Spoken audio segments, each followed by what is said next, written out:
6 hombres en el estado de Guerrero.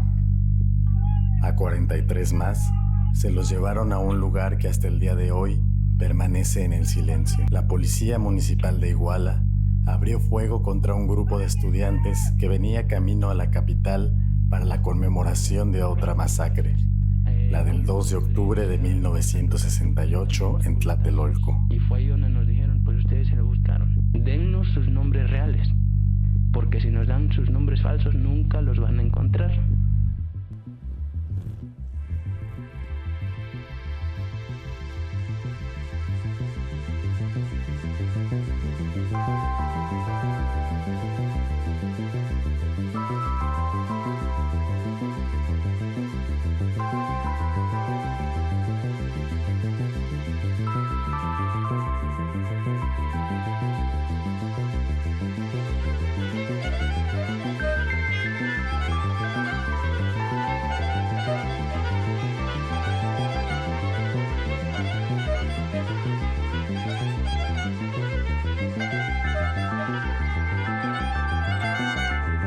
Pero los nombres no se desprenden tan fácilmente como la carne que los viste.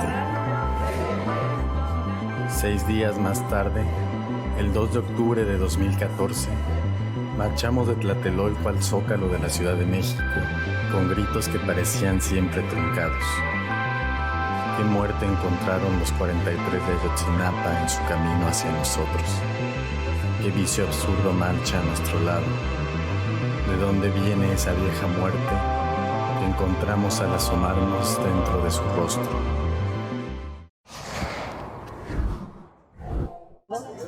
Grabando. Escena 1, plano 2, toma 1, segunda temporada. Acción. Hola, ¿qué tal? Muy buenas tardes, amigas y amigos de Biopic Cine. Bienvenidos a esta segunda temporada en donde estaremos hablando con más gente que se dedica a la realización cinematográfica en nuestro estado. Y pues también agradecer a la Cafetería Maniática donde nos encontramos en esta ocasión y a toda la gente que nos ha dicho que nos ve y que nos sigue a través de TVWAC. Un saludo, pónganos sus comentarios en cine@uacu.mx. Y bueno, quiero presentarles al invitado de hoy, Raúl Ruiz. Muchas gracias por estar acá. Hola, ¿qué tal? Muchas gracias por la invitación. Raúl, pues ya eres una persona de las que tiene bastante tiempo trabajando en el sector audiovisual en Querétaro. Actualmente, bueno, somos compañeros de trabajo también. Quise empezar la temporada contigo. Y me gustaría que platicáramos. Yo veo como 3 áreas en las que tú te dedicas y que es tu expertise, ¿no? La primera, la de producción cinematográfica. La segunda, la de investigación acerca del cine, ¿no? Con el tema de semiótica, análisis de la imagen. Y la tercera, esta cuestión más de animación y proyectos transmedia y multidisciplinarios, ¿no? Me gustaría preguntarte cómo es que llegas a lo que has hecho ahora y cómo se ha desarrollado en ti, pues, los intereses hacia las diferentes áreas que abordas, ¿no? Porque también eres titiritero, también está el teatro ahí, ¿no? Entonces, empezamos a platicar un poquito de eso. Bueno, pues yo creo que mi primer acercamiento fue primero el lado académico. Como estando en la carrera, empecé a tomar las clases de lenguaje cinematográfico. De hecho, fue una clase que casi que tomé por accidente, como después de un viaje por Centroamérica me enfermé de hepatitis y no pude entrar al semestre a tiempo. Y había una clase que por razones contingentes empezaba más tarde en el semestre de lenguaje cinematográfico. Entonces entré a tomar una clase de lenguaje cinematográfico como un poco cuando no me tocaba. Y eso como me reveló un mundo totalmente distinto a lo que me imaginaba, ¿no? Ya digo, obviamente había visto películas desde niño, ¿no? Pero siempre como desde una mirada ingenua, ¿no? Como un espectador sin ninguna conciencia crítica de lo que estaba viendo, ¿no? Y de pronto descubrir pues toda la red de sentido que se entrama para construir una película, desde la cámara, desde el sonido, desde la puesta en escena, desde la actuación. Eso fue lo que fue como una gran revelación, ¿no? Como fue lo que dijo, yo quiero dedicarme a hacer audiovisual, ¿no? A hacer cine. Y creo que todo lo demás fue como un poco contingente, ¿no? Empecé a hacer teatro y a contar historias porque un amigo mío tenía una compañía de títeres y necesitaba quien le echara la mano. Y empecé con eso y me apasionó también el tema de escribir las historias, de contar las historias, sobre todo de desentramar lenguajes, ¿no? De utilizar los lenguajes para tocar las emociones y el intelecto de las personas, ¿no? Y bueno, igual el tema del multimedia, ¿no? También creo que fue como una realidad contingente, ¿no? De pronto acababa de volver de hacer una maestría en periodismo documental, que creo que es, como yo me definiría más, es como documentalista, como alguien que produce historias o cine a partir de la realidad y preocupado por las posibilidades del cine en el mundo real. Y bueno, llegué y no tenía trabajo ni posibilidades de hacer cine como de regreso, ¿no? Como en este proceso de adaptación, de regresar de un lugar lejano. Y había esta oportunidad, ¿no? O esta necesidad de alguien que cubriera estas necesidades audiovisuales para proyectos de videomapping y para proyectos en ese ámbito un poco más transmediático, experimental, ¿no? Y la verdad es que la parte técnica siempre se me dio con mucha facilidad, ¿no? Entonces, por ahí empezó también un poco el tomar esos nichos, ¿no? El empezar a llenar esos nichos que estaban vacíos de otra manera en un mercado audiovisual que está bastante saturado, ¿no? Que hay muchos profesionales de la comunicación que están dispuestos a atender los llamados, ¿no? ¿Cómo en este caminar entre estas diferentes plataformas, formatos, qué has encontrado como en tu experiencia más personal? Al final todo se trata de contar algo, ¿no? Todo se trata de contar una experiencia, sensaciones, una historia. No necesariamente solo son historias, ¿no? Son muchas más cosas. Y creo que, por ejemplo, con lo transmediático podríamos entrar en esos otros terrenos. ¿Qué te ha dado a ti en esta necesidad o en este camino de contar historias, cada uno de estos formatos? ¿Qué encuentras que personalmente digas, sabes qué, en lo interactivo me gusta contar esto, en esta parte creo que funciona más hacia otro lado? Pues creo que finalmente todas son estrategias, primero de generación, luego de distribución y de recepción del sentido, ¿no?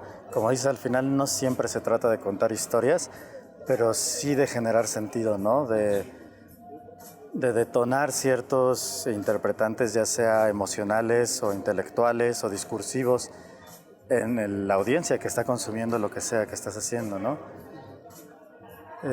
Y yo creo que es un gusto, una pasión por la comunicación, ¿no? Por decir, yo tengo este sentimiento, este pensamiento, esta historia. Quiero encontrar un espacio intersubjetivo, como dejar de sentirme solo en el universo y dejar de sentir que esto es mi rollo nada más, y como llevarlo a alguien a quien creo que puedo alcanzar a tocar, ¿no? A quien creo que puedo alcanzar a compartirle este sentimiento. Y los distintos lenguajes, pues obviamente son como más adecuados para una u otra cosa, ¿no? Por ejemplo, el teatro de sombras, como ya te decía, tiene otro tiempo. O sea, creo que es sobre todo eso, ¿no? Es como de repente ponerle una pausa a la vorágine del mundo. Vivimos en un mundo que es extremadamente visual y extremadamente veloz, y es como un lenguaje que te obliga a detenerte y que te obliga a respirar y a tomarte tu tiempo para digerir y para interpretar las imágenes, ¿no? Entonces te permite, por ejemplo, prescindir del diálogo, prescindir de elementos de interpretación que tienen una interpretación más inmediata, para dar sentidos más complejos, ¿no? Un poco como me imagino que habrá sido el paso de la oralidad, de los juglares que contaban historias, a los primeros literatos que escribían historias en un libro de papel, en el que la gente se podía detener a desmenuzar y a degustar la complejidad de las ideas que se estaban expresando ahí.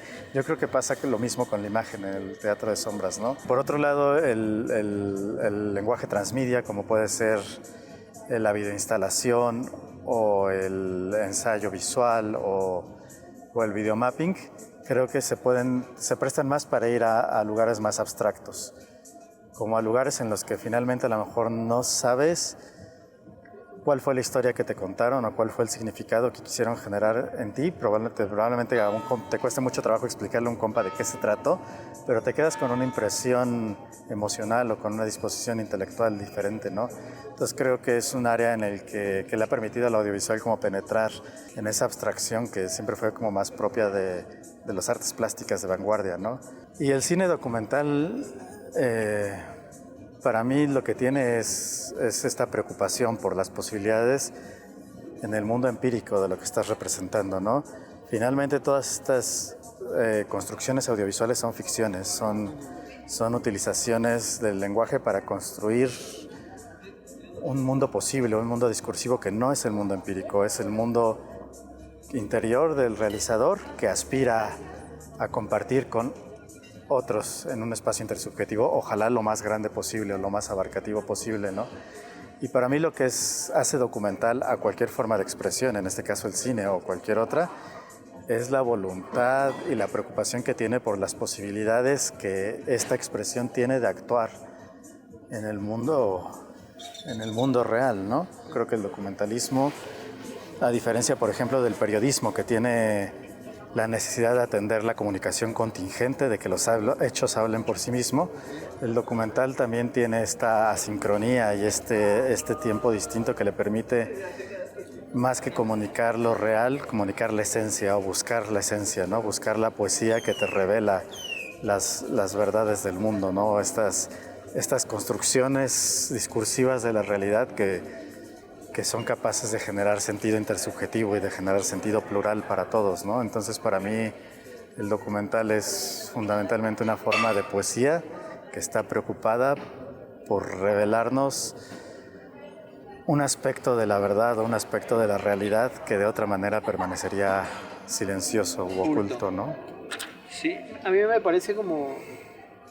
me gustaría regresarme un poquito, ¿no? A esta parte cuando tú te vas a hacer esta maestría a Argentina, porque me parece que a partir de ahí desarrollas muchas de las ideas que tienes. Y más allá de ser una experiencia técnica, ¿no? de lo que puede ser en la realización documental, se vuelve para ti una experiencia cognitiva más hacia esa búsqueda de sentido que estás todo el tiempo realizando en tu trabajo. ¿Cómo fue esa experiencia? ¿Por qué Argentina, no?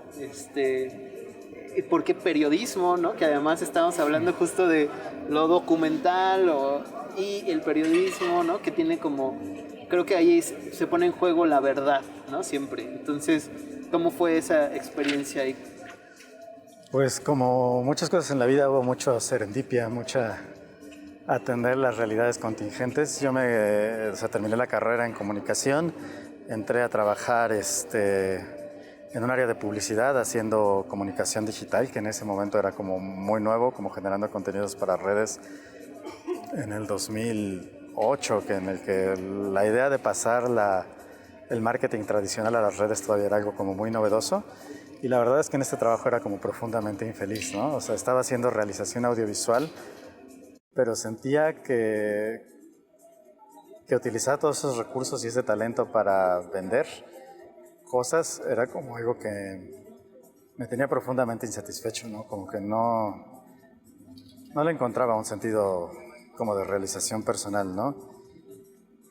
Paralelamente a esto, pues conocí a quien ahora es mi pareja, que en ese entonces era una apasionada del tango y tenía la idea de dejar la carrera que estaba estudiando para irse a bailar tango a Argentina.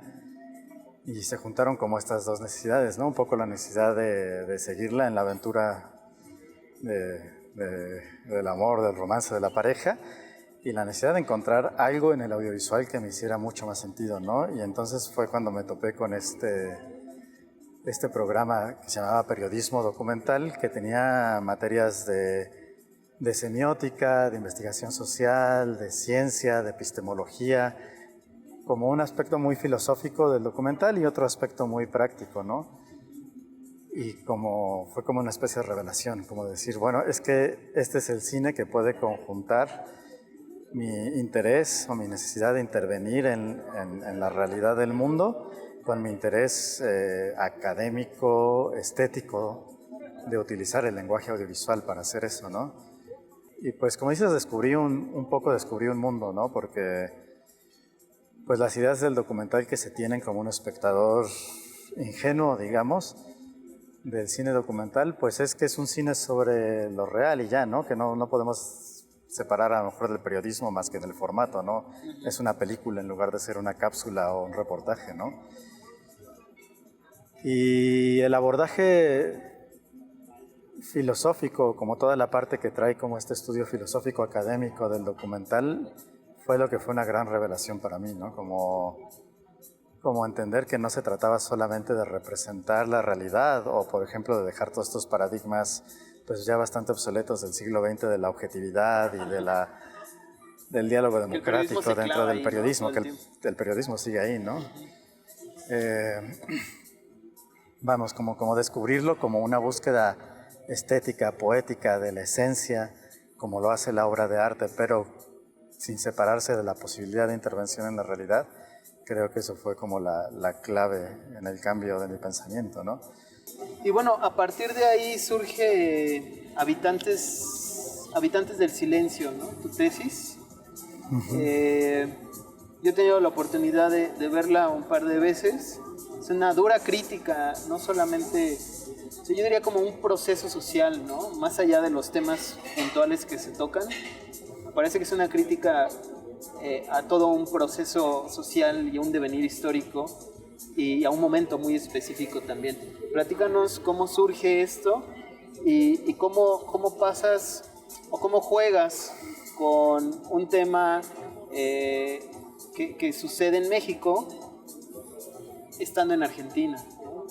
Surge primero que nada como una inquietud personal de tratar el tema de la violencia, ¿no? Que fue un tema que siempre me llamó, me pareció apasionante como estudiar, como entender, sin saber muy bien por qué, ¿no? Pero me llamaba la atención como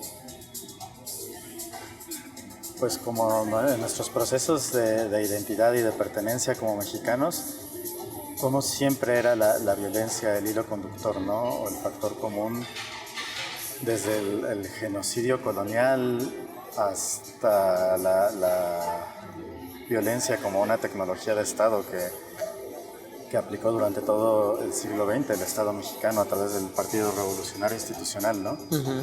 Surge originalmente como un proceso como de hablar de la violencia en toda la historia de lo que conocemos México, ¿no? Desde la conquista, la independencia, la revolución del siglo XX y el momento actual que estaba viviendo en ese entonces, ¿no? Que estaba la campaña electoral que trajo de vuelta al PRI a Enrique Peña Nieto al poder, ¿no? Después tuvo que acotar y reducir las ambiciones, ¿no? Porque era un proyecto amplísimo en tiempo, en escala, superaba por mucho mi capacidad de representación estética. Después, cuando vi los documentales de Patricio Guzmán, que todavía no existían, me di cuenta que en realidad en un largometraje era posible hacer un hilvanado poético de ese tamaño y de ese calado y con esa finura. Pero bueno, o sea, en ese entonces no tenía ni la referencia ni las capacidades para hacerlo, ¿no? Entonces se convirtió, pues, sí, como en una revisión o una crítica del uso de la violencia de Estado en México en el siglo XX, ¿no? Y de cómo eso había determinado enormemente nuestra identidad como mexicanos, ¿no? Y fue un documental, pues, que se hizo, como me da el impulso de decir desde el exilio, aunque obviamente yo no estaba exiliado, ¿no? Estaba voluntariamente viviendo y estudiando en otro país, pero desde esa distancia, ¿no? También desde la posición y la visión crítica que te da poder distanciarte de tu país y poderte distanciar de las cosas que están pasando y verlas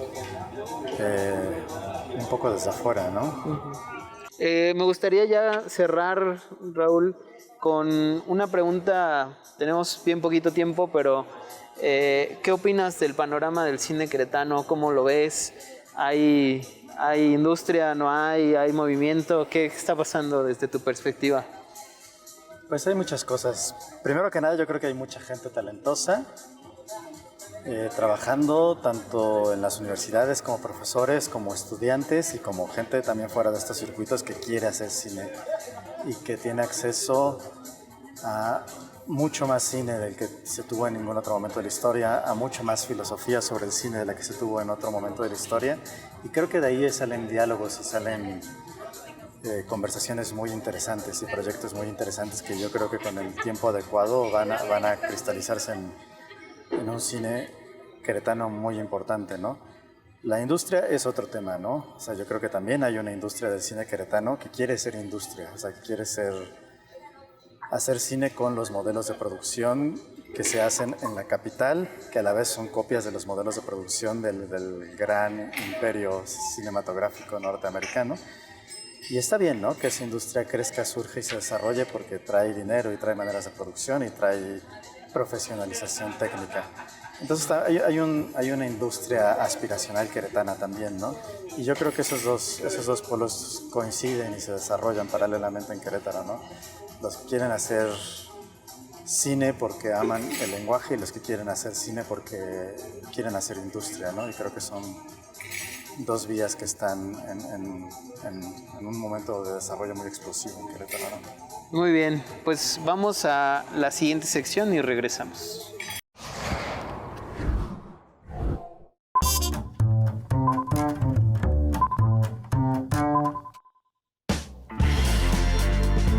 Canes.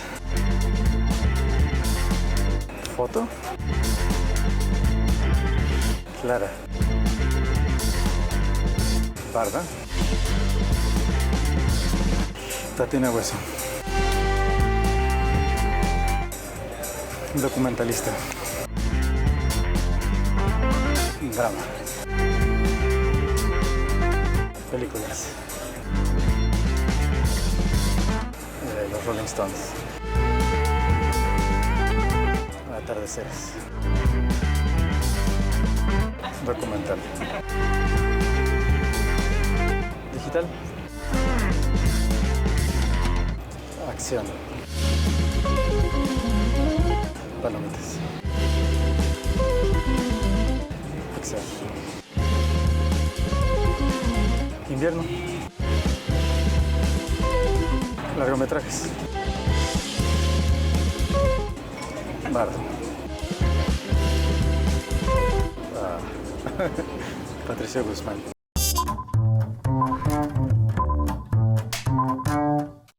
Bueno, vamos a nuestra siguiente sección. Es esto de elegir a tu director favorito, directora y alguna película que nos recomiendes.